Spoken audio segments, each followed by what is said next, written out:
Shalom, que la paz de nuestro Padre Celestial sea con cada uno de ustedes. En esta ocasión me gustaría compartir con ustedes qué podemos aprender del séptimo mes. No es algo que los creyentes ignoramos, que aún dentro de la Escritura, uno de los números más importantes, simbólicos y con un significado especial para nuestras vidas, es el número 7 o el séptimo. Es como lo que casi todos nosotros anhelamos: entrar en ese séptimo yom o en ese séptimo tiempo. Nosotros sabemos que en nosotros guardar o observar el séptimo día no meramente es algo religioso, no es meramente algo que nos da un estatus, sino es más que algo de relación con el Creador, sino también es una esperanza que Él nos da en su mensaje por medio de sus siervos, la esperanza de entrar en un reposo. Y habla que va a ser en el séptimo tiempo. Al punto de que muchos estudiosos han dado aún por sentado que el tiempo de toda la creación y de todo lo que nosotros vivimos y hemos experimentado durará 7,000 años. De ahí viene la ideología de muchos de creer que estamos en los últimos tiempos. Pero en mi estudio o en mi análisis sobre en el tiempo en el que estamos viviendo, en el séptimo mes, conforme a la agenda del cielo o a la agenda del eterno, no conforme a la agenda y el calendario secular, que aún le llaman September, pero me gustaría compartir con ustedes qué cosas sucedieron en la Escritura relatadas en un séptimo tiempo, para aprender cómo el Eterno, cuando dijo en Bereshit que había puesto las constelaciones para declarar y anunciar sus tiempos, sus convocaciones, y que iban a ser como una señal, no lo dijo meramente por decirlo, sino con propósitos de los cuales en la Escritura está relatada cómo se fueron cumpliendo. Para empezar, me gustaría traer una base sobre algunos relatos sobre lo que la Escritura relaciona sobre el séptimo, y luego hablaremos de los relatos que sucedieron en el séptimo mes. Por ejemplo, en el mismo Bereshit, libro de Génesis, comienza el Eterno hablando sobre cómo fueron creados los cielos y la tierra y todo lo que hay dentro de ellos. Y cuando está relatando eso, dice que lo hizo en 6 tiempos y en el séptimo cesó de toda su obra. Esto aparece en Bereshit 2, capítulo 2, verso 2. En ese mismo capítulo 2, verso 2, dice que no solamente acabó su obra en el séptimo tiempo o séptimo día, sino también que reposó. Luego, más adelante, vemos en relación al séptimo, diciéndole a un pueblo llamado Israel que 6 días iban a recoger ellos maná, y en el séptimo que no salieran a recoger, porque en el día sexto él iba a dar una doble porción. También le habla a ese pueblo que ellos iban a trabajar, iban a hacer toda su obra en 6 días, y en el séptimo día iban a cesar de toda obra. Y más que eso, le dijo: esto del séptimo día o del día de descanso es una señal mía y de mi pueblo. O sea que aquellos que todavía están pensando que la señal o una de las señales que el Eterno ha puesto con su pueblo es guardar el día que le parezca, o el día que más cómodo le sientan, o el día que en su trabajo le den, o el día que ellos hayan decidido. Aquí tienen un grave problema, porque el Eterno no dijo que bendijo el sexto, ni el quinto, ni el cuarto, ni el 3, ni el 2, ni el 1, sino un séptimo tiempo. Y relacionado con lo que estuvimos hablando al principio, no solamente lo dijo por decirlo, sino con propósitos ya predestinados, donde más adelante se nos revela a nosotros y nos dice que procuremos entrar en ese séptimo tiempo llamado reposo. Si seguimos más adelante, sigue hablando sobre cosas que tienen relacionadas con el séptimo.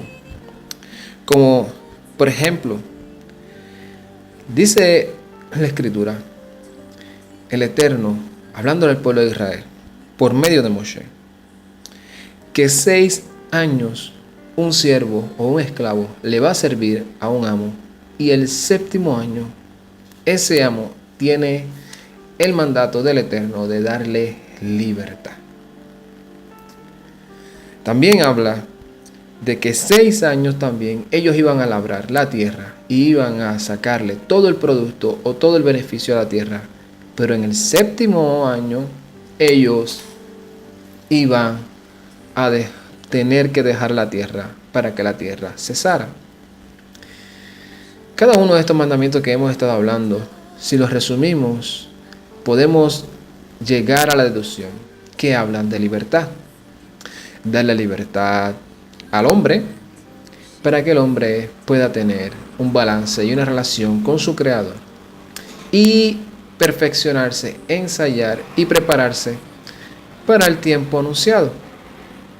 También habla de darle descanso a aquellos que están bajo la responsabilidad de uno.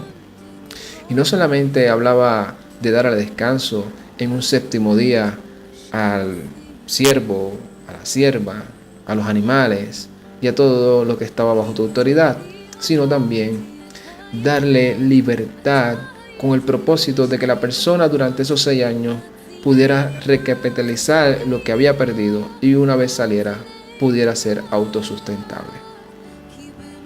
También habla de ese séptimo año donde tenía que darle libertad a la tierra, dejando saber que la tierra no es del hombre, sino es del Creador. Por lo consiguiente, el día séptimo es del Creador, por lo consiguiente, cesamos y obedecemos su mandamiento. También dejamos libre al siervo que está bajo nuestra autoridad, porque en realidad no es nuestro siervo, sino del Eterno. Y también reconocemos que la tierra no es nuestra, por lo consiguiente la dejamos descansar. Y aunque a primera vista parezcamos como que no le encontramos sentido, estar un año completo sin recapitalizar beneficios, el Eterno le deja saber al pueblo de Israel que el día anterior le iba a dar una doble porción para que no tuviesen ninguna clase de preocupación. Y también les da la revelación de que la tierra es del Eterno. Aún científicamente se ha comprobado que una de las cosas por las cuales en el mundo actual en el que vivimos, ya la tierra no da su producto como tenía que darlo o como lo daba en años anteriores, es por la explotación y por la falta de descanso que le han dado. Aún vemos en todo este proceso cómo el Eterno, en su sabiduría, nos revela cosas conforme a su voluntad. Y aquellos que la cumplimos, vemos el beneficio y que su sabiduría supera la de cualquier cosa creada. El Eterno le dijo eso al pueblo de Israel hace miles de años, y hace pocos años es que los científicos lo vinieron a confirmar. Cosas también de las que podemos hablar sobre el séptimo es también cuando el Eterno llamó a Moshe. Dice que el Eterno llamó a Moshe y Moshe estuvo esperando que el Eterno lo llamara. Y dice que en un séptimo día el Eterno manifestó su Shejinah a Moshe. Así que si nosotros seguimos hablando sobre el significado del séptimo, nos vamos a dar cuenta que es algo de lo que nosotros podemos aprender de cómo el Eterno se les revela a su pueblo. También se le había dado una orden a los Cohen o a los sacerdotes a que cuando una persona estuviese afligida por lepra o por llaga, el sacerdote lo iba a mirar y en el séptimo día lo iba a observar otra vez y iba a declarar si el leproso o el hombre afligido era ya totalmente puro o si tenía que darle 7 días más de observación o si lo declaraba inmundo. Esto aparece en Guayicrá o Levíticos 13, aproximadamente como en el 13:5. También vemos que en lo que sucedió relatado con Yehoshua o Josué, cuando se enfrentan a los de Jericó, hay una orden que le dice que cojan 7 Kohanim y que den 7 vueltas, una cada día, y el séptimo día dieran 7 vueltas. Se dice ahí que específicamente en Yehoshua 6:5 que el pueblo gritó cuando los Kohanim tocaron las trompetas o los shofares. Esa palabra que está relatada ahí en hebreo es truá, lo mismo relacionado con este séptimo mes. Con el séptimo mes que se le llama el primer día de este séptimo mes, Yom Teruah, día de proclamación o día de exclamación. También podemos ver cosas de las que nosotros entendemos que sucedieron en un séptimo tiempo o en un séptimo mes o en un 7, como por ejemplo cuando Elías o Eliyá declaró que no iba a llover por 40 días y 40 noches. Cuando Elías dijo que no iba a llover por 3 años. Dice que en una ocasión le dijo al siervo: vete y verifica porque veo una nube pequeña. Se dice que el siervo no lo vio hasta que fue en su séptima ocasión. O sea que el número 7 o séptimo son cosas que cuando las estudiamos traen revelación de cómo el Eterno maneja, se manifiesta con su creación o su pueblo. Vamos a traer varios relatos de lo que sucedieron en el séptimo mes, de los cuales nos van a ayudar a nosotros a entender cómo actuar en este tiempo del séptimo mes y qué cosas podemos aprender. Como por ejemplo, en el mismo Bereshit, capítulo 8, verso 4, se dice que cuando Noah estaba en el arca, dice que ese arca cesó un séptimo mes a los 17 días. Si nosotros calculamos, aunque el mandato de celebrar en este séptimo mes se le dio al pueblo de Israel miles de años después, no podemos olvidar que en Bereshit se dijo que en el Eterno puso por señales las constelaciones para determinar los tiempos y las ocasiones. O sea que desde el principio los hombres, más los que le servían al Eterno, tenían como establecido los tiempos y ocasiones y cómo se debían de observar conforme a lo que el Eterno le había revelado al hombre. Si nosotros vemos este cálculo, vemos que estaban aproximadamente en un tiempo que luego se le conoce como Sukkot. Si relacionamos esto con el aprendizaje de lo que aún el Mesías nos enseña, nos dice que aún Él y el Eterno iba a venir a habitar juntamente con nosotros. O sea que esa arca, si lo simbolizamos como un símbolo del Mesías, representando al Creador, nos damos cuenta que aún el Eterno había hecho lo que hizo con el pueblo de Israel, guardándolo y sustentándolo en el Mishkan, en el desierto, también lo hizo con Noah mientras estaba en el diluvio.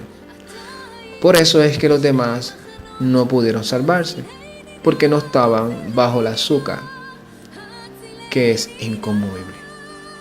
¿Se acuerdan las palabras que dijo el Mesías? Todo aquel que escucha estas palabras y la obedece, lo compararé con un hombre que edificó su casa sobre la roca. Vinieron los vientos, las lluvias, y su casa se mantuvo firme porque estaba sobre la roca.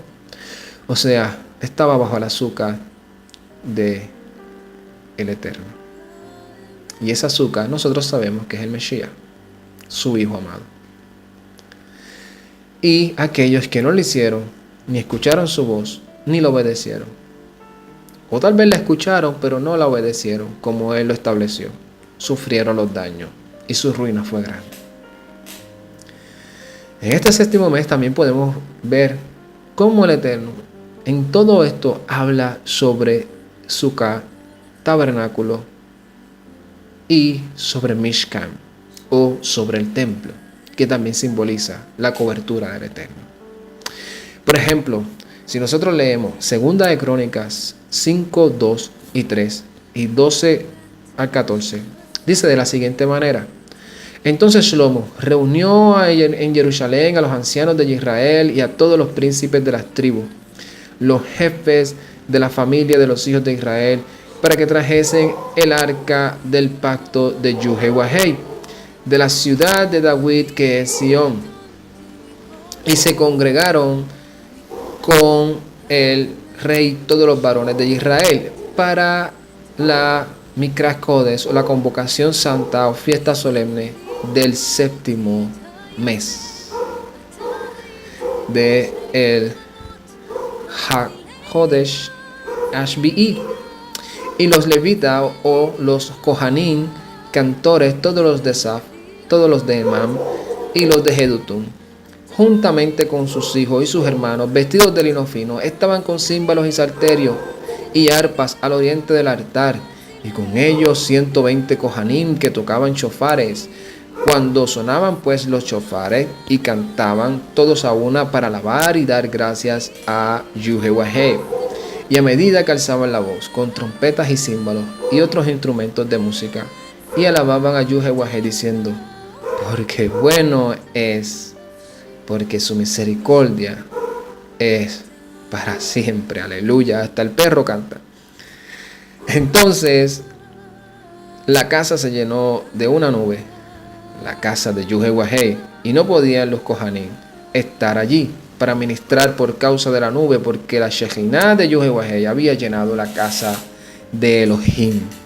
Aquí no solamente nos enseña que el Eterno, aún en los séptimos tiempos, séptimos mes, también establece y habla sobre un mismo tema: establecer el Mishkan en medio de su pueblo. Con Noah lo vimos, lo vemos con lo que dice Yeshua, lo vemos aquí con Shlomo. No solamente nos enseña eso, sino nos enseña que este séptimo mes es un tiempo de nosotros no estar hablando del vecino, no estar hablando de los demás, no estar teniendo rencor con el prójimo, sino que meditemos en nuestros corazones y alabemos al Eterno por todo lo bueno que ha sido. Como dice aquí, dice: porque ellos alababan y con su boca decían: porque Él es bueno, porque su misericordia es para siempre. Esto hizo que el Eterno manifestara su Shejinah con una manera simbólica, con una nube que ellos pudieran ver y que no pudieran entrar en el Mishkan o en la casa de Elohim, como una manera o una señal de que el Eterno estaba probando lo que estaban haciendo. También podemos ver en también podemos ver en Nehemías 8, 2 y 3, cuando dice de la siguiente manera: y el Cohen Ezra trajo la Torá delante de la congregación o de la Cajal, así hombres como de mujeres, y de todos los que podían entender, el primer día del mes séptimo. o sea, en un Yom Teruah. Y leyó en el libro delante de la plaza que está delante de la puerta de las aguas, desde el alba hasta el mediodía, en presencia de hombres y mujeres y de todos los que podían entender. Y los oídos de todo el pueblo estaban atentos al libro de la Torá. O sea, no solamente alabamos, no solamente bendecimos al Eterno, no solamente nos alegramos en Él, sino que estudiamos su palabra y estamos atentos a lo que Él nos quiere revelar. Si nosotros seguimos leyendo este relato, vemos como esto provocó que todo un pueblo, o por lo menos la mayoría, hicieran Shuvah, se arrepintieran de cómo estaban viviendo, de que hicieran un compromiso, de que renovaran un pacto y se comprometieran a ellos dejar todo lo que el Eterno no le agradaba y comenzar a obedecer lo que el Eterno había establecido en su Torah.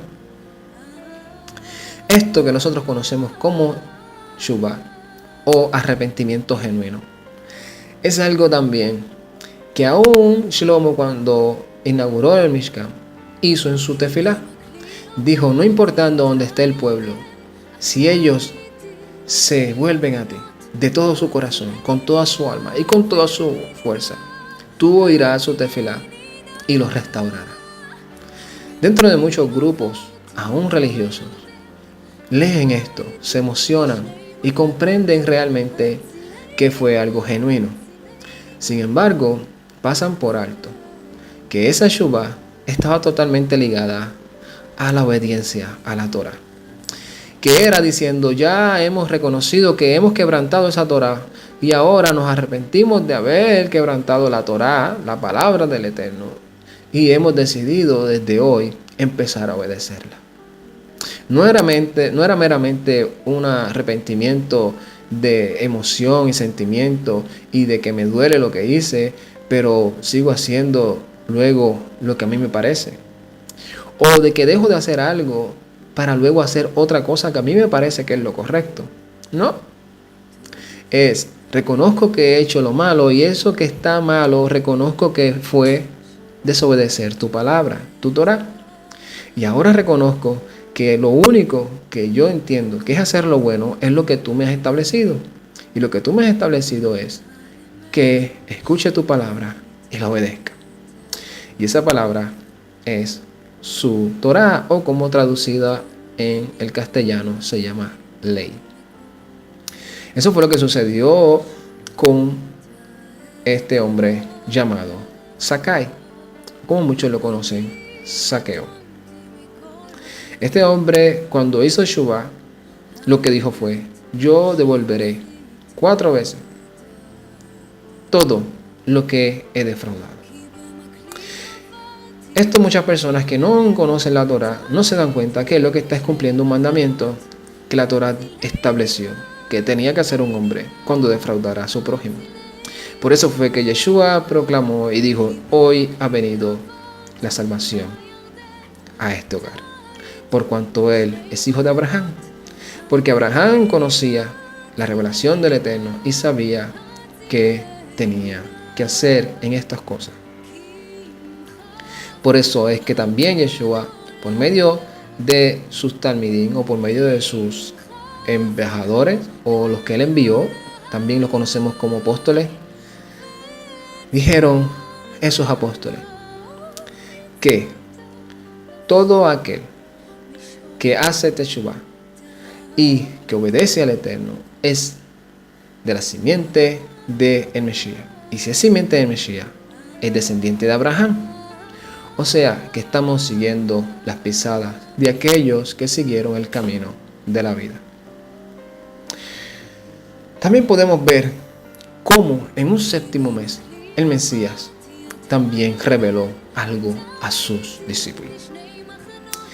Leamos lo que dice Mateo 16, 24 al 28.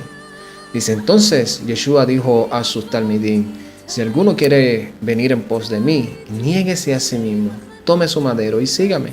Porque todo el que quiere salvar su vida, la perderá. Y todo el que quiera perder su vida, o todo el que pierda su vida, por causa de mí, la hallará. ¿Por qué? ¿Qué aprovechará el hombre si ganare todo el mundo y perdiere su alma? ¿O qué recompensa dará un hombre por su alma? Porque el Hijo del Hombre vendrá en su esplendor, en el esplendor de su Padre, con sus malachim, y entonces pagará a cada uno conforme a sus obras. De cierto les digo que hay algunos de los que están aquí que no gustarán la muerte hasta que hayan visto al Hijo del Hombre viniendo en su reino. Luego seguimos leyendo, dice, 6 días después, Yeshua tomó a Kefa, a Jacobo y a Johanán, su hermano, y los llevó aparte a un monte alto, y se transfiguró delante de ellos, y resplandeció su rostro como el sol, y sus vestidos se hicieron blancos como la luz. Y he aquí que le apareció Moshe y Elías, hablando con él. Entonces Kefa dijo a Yeshua, Adón, bueno es para nosotros que estemos aquí, si quieres que hagamos aquí 3 tabernáculos, uno para ti, otro para Moshe y otro para Elías. Mientras él aún hablaba, en una nube de luz los cubrió. Y he aquí que una voz desde la nube que decía, este es mi Hijo amado, en quien tengo complacencia. A él oigan. Al oír esto, los talmidín se postraron sobre sus rostros y tuvieron gran temor. Entonces Yeshua se acercó y los tocó y dijo, levántanse, no teman. Y alzando ellos los ojos, a nadie vieron sino a Yeshua solo. Cuando descendieron del monte, Yeshua les mandó diciendo, no digan a nadie la visión hasta que el Hijo del Hombre resucite de entre los muertos. Entonces sus discípulos le preguntaron diciendo, pues ¿por qué dicen los escribas que es necesario que Elías venga primero? Respondiendo Yeshua les dijo, a la verdad Elías viene primero y restaurará todas las cosas. Mas les digo que Elías ya vino y no le reconocieron, sino que hicieron con él todo lo que quisieron. Así también el Hijo del Hombre padecerá de ellos. Entonces los discípulos comprendieron que les había hablado de Johanán Hamambim. ¿Cómo nosotros sabemos que esto fue un 7º mes? Porque cuando Yeshua le habla de que se tienen que negar a sí mismos, que aquel que quiera ver la vida tiene que negarse a los deseos y a los placeres de esta vida que están en contra de la Escritura. O sea, esto es bien importante aclararlo. No es que nos neguemos a todos los placeres de este mundo, sino a los placeres de este mundo que contradicen todo lo que la Escritura nos enseña o que nos van a descarriar o a desviar de nuestro enfoque y nuestro propósito principal, que es ser embajadores y siervos del reino de el Mesías. Aquí dice 6 días después, él se los lleva a un monte y en ese día que se transfigura, dice Kefa que si él quiere que haga 3 sucas o 3 tabernáculos. También en el latín dice 3 enramadas. Esto nos da una señal de que estaban en un tiempo cercano a Sukkot. Tal vez estaban entre los primeros días de Yom Teruah. Y ellos ya estaban en la preparación de hacer su sukkah. Y dice, ¿por qué mejor que celebrar una sukkah con el Mesías que celebrar una sukkah con Moshe y con Elías? Pero en la visión se les declaró que ese no era el propósito, sino el propósito que entendieran que a quien el Eterno estableció para que escucharan ya no era a lo que decía Moshe o lo que decían los profetas, conforme a la revelación de los sabios o fariseos del pueblo de Israel, sino conforme a lo que estaba saliendo de la boca de su hijo, el Mesías, Yeshua. O sea, que lo que Yeshua les dijera a ellos, que Moshe dijo y estableció y cómo dijo que lo tenían que observar, lo que Yeshua les dijera realmente de qué fue lo que Elías dijo y quién verdaderamente era ese Elías el que había de venir, esa revelación estaba puesta en los labios de Yeshua y lo que él dijera, eso es lo que ellos tenían que oír. Por eso fue que cuando Yeshua le dijo, no digas esta visión hasta que el Hijo del Hombre resucite, ellos hicieron caso. Una de las cosas también que yo pude aprender en este estudio es que el 7º no solamente se habla de cosas positivas. Hubieron algunos detalles negativos que hablan sobre el séptimo. ¿Y qué pude aprender sobre esto? Que aún el reino de las tinieblas utiliza los métodos para engañarnos y que no cumplamos con los propósitos del Eterno. Como por ejemplo, en Jueces 14:15 dice que una mujer sedució a Shimshon y dice, en el séptimo día le dijeron a la mujer de Shimshon. Y dice en el 14:17 que en el séptimo día Shimshon le declaró a la mujer, le declaró el secreto.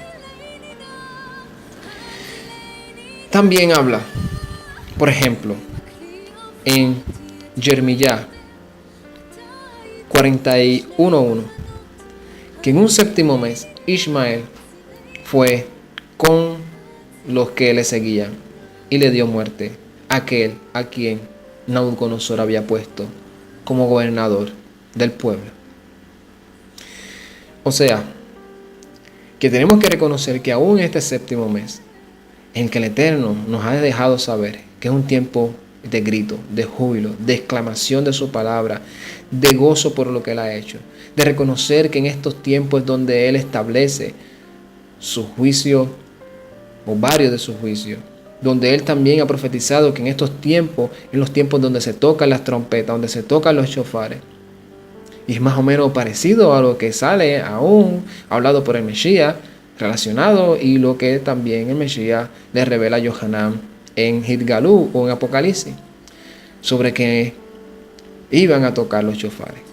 Pero Yeshua dijo algo bien contundente. Dijo, a la final trompeta o en el final tocar de shofar es que se levantarán los muertos. Y en este séptimo mes, en el tiempo donde se tocan los shofares de manera de mandamiento, dice que en el primer día, en el Yom Teruah, se tocarán los shofares. También se tenía como costumbre que en el día 9 a 10, el Cohen Hagadol declaraba redención al pueblo. El pueblo esperaba que el Cohen saliera del Mishkan y le declarara la aprobación del Eterno. También era el tiempo donde vemos que Esdras abrió el libro de la Torá. O sea, se abre el libro para ver quiénes están escritos en él. ¿Qué nos puedes enseñar esto? Que ese debe ser nuestro enfoque. Que no nos enfoquemos que no nos desenfoquemos como hizo Samson, que Samson se desenfocó y se dejó seducir por una mujer que simboliza el mundo, que simboliza aquello que quiere desenfocarnos del propósito divino. Que no nos dobleguemos y que no cedamos ante esa seducción. Que no demostremos nuestras debilidades, porque se aprovechará y nos harán doblegar y nos harán confesar nuestras debilidades, y el enemigo se aprovechará y terminaremos derrotados. También tenemos que reconocer que no podemos confiarnos tampoco aún de aquellos que vienen disfrazados, como Ismael se disfrazó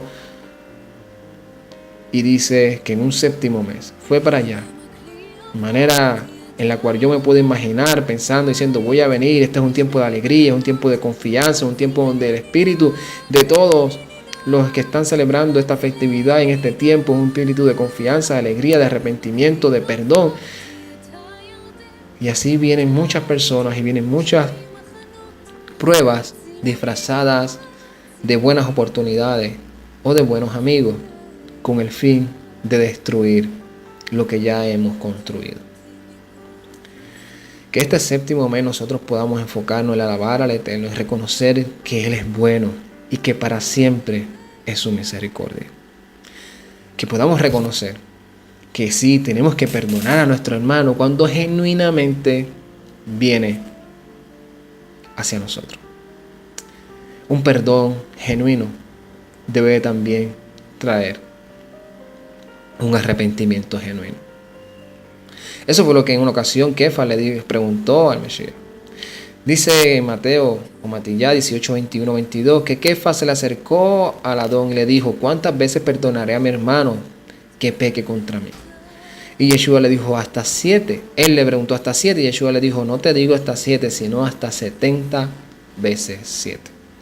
Hablando de perfección y de que si verdaderamente tu hermano viene de ti arrepentido, no importando cuántas veces venga, debemos de perdonarlo. Tal vez algunos se estén preguntando y diciendo: pero no sé, creo que dentro de mi reflexión con lo que ha estado diciendo, no he hecho muy bien esto. Eso es algo genuino que el Eterno le agrada, que seamos sinceros y transparentes delante de Él. Eso es una buena noticia, porque estos tiempos y estos micracodes son ensayos donde decimos: aquello que hice antier o anteayer, hoy lo voy a mejorar.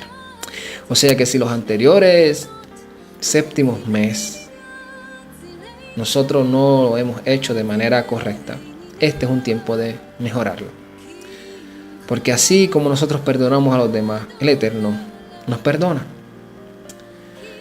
Voy a terminar con una frase o con un texto bíblico que aparece en Proverbios 24:16. Dice: Sheba yipol sadik ukam. Lo voy a repetir. Sheba yipol sadik wakam. Si lo leemos en español, dice: 7 veces cae el justo y se levanta. O sea, no importando cuántas veces no hayamos hecho las cosas como reconocemos que debemos de hacer, siempre hay oportunidad para levantarnos. Que tengan un excelente mes séptimo,